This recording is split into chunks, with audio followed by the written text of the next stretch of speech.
What's up, everybody? Welcome to So Dope DIY. In this video, I'm going to show you how you can make your own fabulous kimono jacket. So for this kimono, what you'll need is you'll need about 1 to 2 yards of fabric. A flowy fabric is best. Tracing paper or any large paper you can make a pattern out of. Rulers, pins, seam rippers, and if you don't have a sewing machine, you can always use a needle and thread and do it by hand or use fabric tape. So we're going to make our pattern. So what you need to do is measure from shoulder to shoulder and add 10 inches to that measurement, as well as how long you want your kimono to be. With your shoulder measurement, you're going to divide it by 2 and make your pattern. Now, to make your front pattern, what you're going to do is subtract 3 inches from that kimono back width and make your pattern. And to make your sleeves, you just want to measure how long you want it and how wide you want it, and then divide the length by 2 and make your pattern.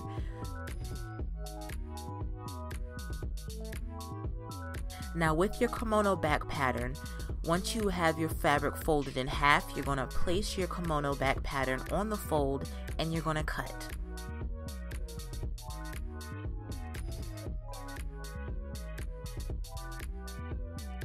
And the good thing about having a pattern now to make your kimono, you can make it as long as short as you want to. So as you see, I did a little bit of an adjustment and made mine a little bit longer than my pattern.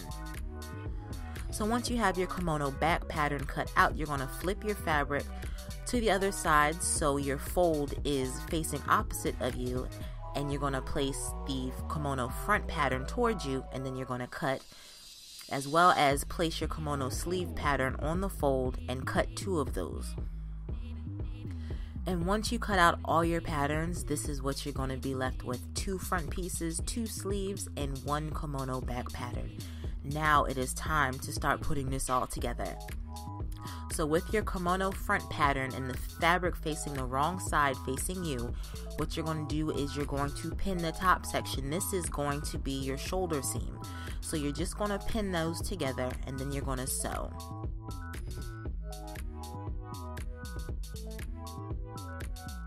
Now, like I said before, if you don't have a sewing machine, you can always sew this by hand. And I left a little diagram on the screen so you know what step I'm at. And throughout this tutorial, I'm always going to be doing a 5/8 seam because I'm going to double fold my hems. Now, after you're finished sewing it, you're going to press open your seams.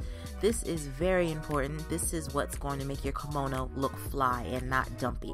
It's going to make your seams lie nice and smooth and just look fabulous. Now, this step is completely optional, but when I make my kimonos and when I sew in general, I like to fold my seams inward so the ends are enclosed in itself, especially if my fabric ravels a lot, because I don't have a serger, so I can't serge the ends. So I find that folding my seam in half and folding it under makes the seam look nice and professional looking.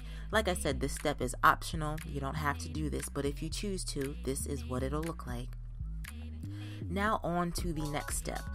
I find when making a kimono jacket, sewing the sleeve into the kimono is so hard, but I found an easier way.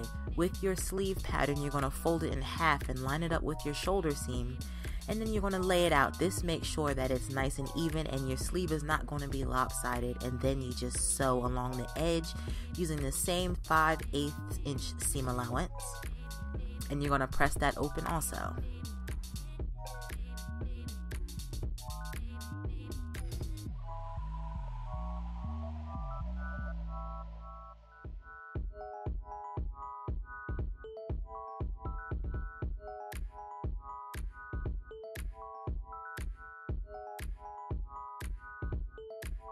And then you're going to press again. So make sure you get in the habit of sew and press after every step, because it'll make your life so much easier. The second to last step in completing your kimono, all you have to do is line up the bottom of your sleeve to the edge of the kimono and just pin it all together, and then you sew. I didn't show this last step because it's pretty much the same.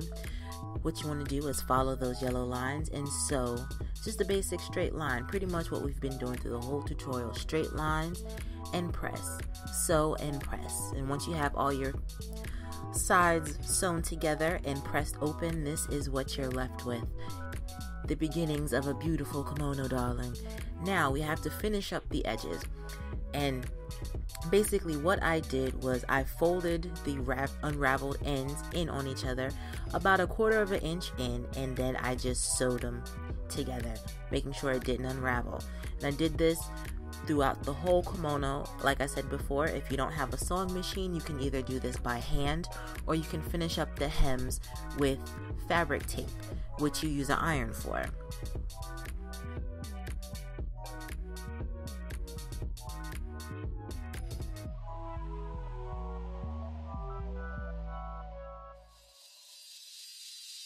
But if you choose to use a sewing machine, this is what you're going to be left with. Nice finish, perfectly pressed, professional looking seams. It'll look like you bought your kimono jacket from like Forever 21 or Cotton On or somewhere like that. Everybody's going to be like, oh my God, can you make one? And be like, no. But this is what you're going to be left with.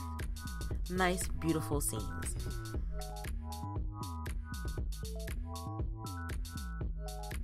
And once you press everything out, get rid of all the wrinkles in your kimono, you are done. And this is what your kimono should look like.